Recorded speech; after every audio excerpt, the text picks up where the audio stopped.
Hello, my name is Roman Sarrazin-Gendron. I am a PhD student in the group of Jérôme Valdispul at McGill University. And my talk focuses on how to turn scientific tasks into casual games, or the game Phylo. So, the game Phylo is a comparative genomics tile matching game. So it looks a bit like Tetris, in which we are aligning tiles together, except here those alignments are used to solve real world comparative genomics tasks. And here the tiles as you see them of different colors represent nucleotides. So comparative genomics is the field of trying to find similarities between genomes of different species and eventually identifying those functional motifs that can help us understand how different species are related and how they work, or at least how their genes work. So this problem of finding similarities results usually in trying to align long sequences together. And those multiple sequence alignments are a good candidate for a gamification because it's a very difficult task for computers. However, you will often see scientists doing alignments themselves because they know what looks right. And a fun part of that is even an amateur, someone who is not a scientist, can actually replicate some of this work because these intuitions, it turns out, do not really require a lot of field-specific knowledge. So any gamer can help improve a multiple sequence alignment given the right context. So the game, the goal of Phylo is to solve a fundamental problem, this multiple sequence alignment, which is difficult for computers, by implementing it as a casual tile matching game, a bit like the game Tetris, that maximizes accessibility. So it's available online since 2010 and on the App Store since 2015. And the way that the player approaches the game is they log in, or they can come in as incognito or anonymous, and they are presented with this type of puzzle.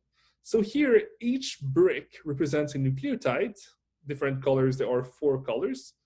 And the goal here is to move the tiles horizontally to try to get matches. So you get a small bonus for a color match, a small penalty for a color mismatch, like here, or a big penalty for a gap.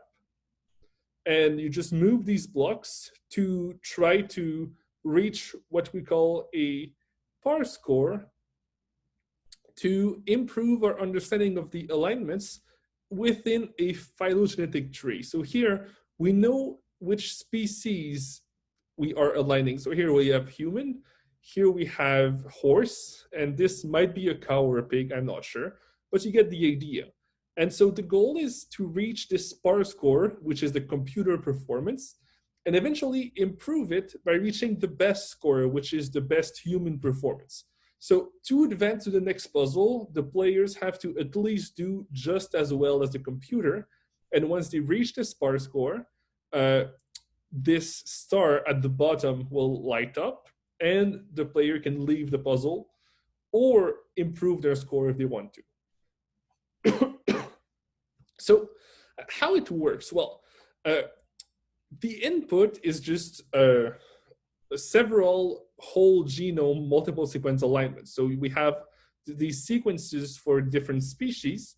We try to align them with computer methods, and from the results of these computer alignments, we extract the dubious regions, so the regions that could be not well aligned, and then we gamify them. So we turn them into this type of puzzle that we submit to the players, and then we take the solutions from the player, and we reinsert those solutions into the alignment and evaluate whether it improved our results.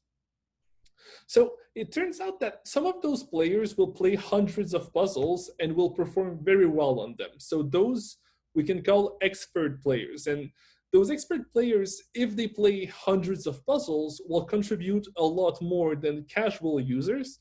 And thus, we thought that we should be able to harness these contributions by giving them more options. And this is what we did with the Phylo Expert Edition, which gives more control to players once they have reached 20 puzzles. So the puzzles they see are bigger, they can submit multiple solutions, and they can collaborate. And this will help us learn more from those players who are willing to invest more time. So the way that the backend for the game works is that the puzzles come from OpenPhylo. OpenPhylo is a different website on which scientists can upload their own sequences. Those sequences are then aligned and sent to the server and database, and they are delivered to the people playing these games on their phones in the metro or in the waiting room. So the sequences that are used to make these puzzles can come from any scientist, and then we compute the results of the player, improve the alignments, and output an improved alignment for the scientists. So this is really completely open science that is solved by citizens. So everyone can participate to both the game itself and the backend. So the biggest challenge with a game like this is to keep players invested, right? We want to keep having new players or make the players come back as much as possible. So to do this, we have done several tricks. So the first one is to use statistics. So when a player completes a puzzle, we tell them their score, the average score, and the highest score to try to motivate them to beat that higher score. We also give them info about what the puzzle is useful for. So we can associate alignments with genes, and genes can be associated with illnesses. So we can tell players what kind of science they're helping depending on the puzzle they're doing, and that can help motivate them. Finally, we have a star system where we give them a sentiment of full completion, so the 3-star, only when they have beaten the top human player score.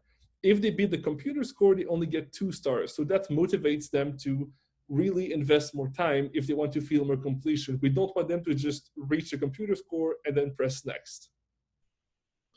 Another way to motivate the users is through routing. So here we can let them select the disease they want to work for and the difficulty. So that way we can make sure that the players feel like they're contributing, because it turns out that the science part of the game, the feeling of helping while playing, is a big draw for these players. Also, they can play anonymously or register and see their history and go back and see how they've progressed. Another upside of registering is to have live rankings. So this is nice because we have rankings for all time, monthly, and weekly. So the expert players can fight together to get the highest number of 3 stars. So the number of time they have obtained the highest score. But new players can decide to sit down for an hour and try to make it to the top 10 of the weekly players. So different players can have different objectives, and the goal here is to seduce both the hardcore players and the casuals. Another important way to draw players is social media. We have seen posts about Phylo that we have monitored on Facebook, Reddit, and about 10 other social media, social news, and blogs.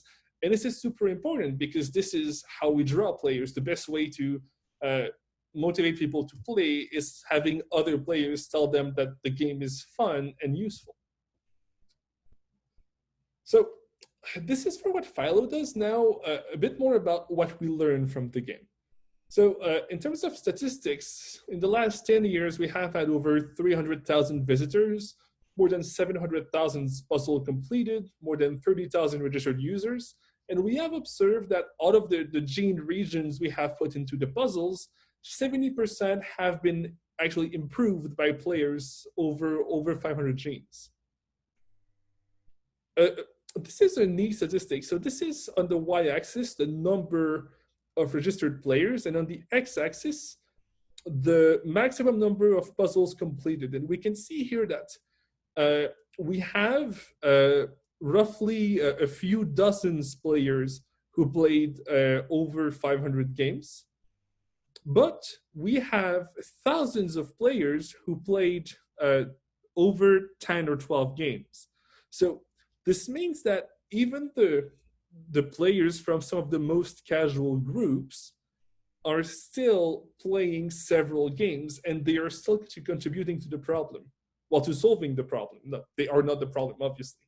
But this is very nice because while expert players are very helpful, as we would expect, the nice upside of making the game as accessible as possible is that even the most casual contribute. So really, no one is wasting their time playing this game. Everyone gets to help science. We have translated the game in many different languages, including French and Russian. And we have players from many different countries. And it's nice to see that we can have such a worldwide attraction despite being based in Montreal. So this is nice. It means that even if the local media here is more likely to talk about it, we can reach players from all over the world. In terms of the biological results, it's nice to see some examples, right? So here we have an alignment of different genomes. So for example, the first sequence is human, and then we have other animals. I think those are animals, yes. And if we look at a specific region, for example, here we have a bit of a vague spot and only one slightly defined colon. But after the improvement from expert players, we see here two well-defined colons in the same region. So it might look like small improvements here and there, but in practice, when the motifs we're looking for are only a few nucleotides wide, this kind of improvement can make a big difference. And if we want a more general description of how well the players are doing compared to the computers, we can see how well they did against the computers in the game itself. So if we take the Phylo scores, so a score that's based on the sum of pairs of correctly paired nucleotides, we can see that at the very basic puzzle, so only 3 sequences, we have an improvement from the original score, so the computer score in red, and the player score in green-yellow. So for the small puzzles, we have an improvement. And even for the bigger puzzles at 8 sequences, we also have an improvement.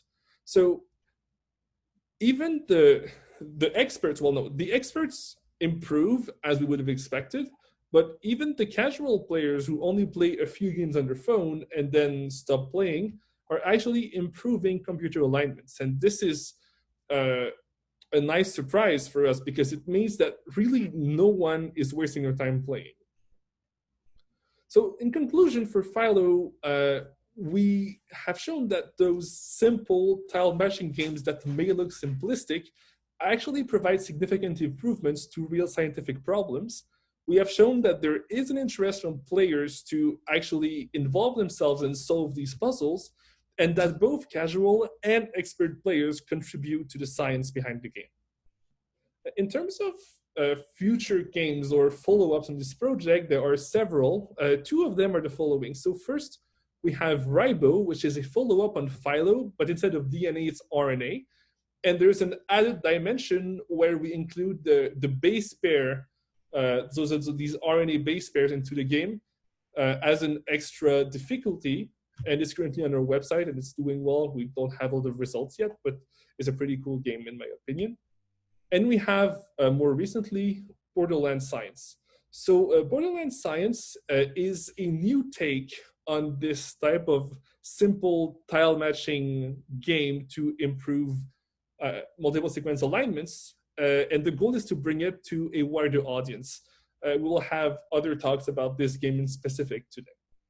So in terms of acknowledgements, I would like to thank Jerome Wadespil, who has been leading this project for the past 10 years, as well as the wide development team and the funding agencies and Matthew Blanchette from McGill, as well as obviously all past, present, and future players and volunteers, because as for any citizen science game, these are the people who actually make the game work.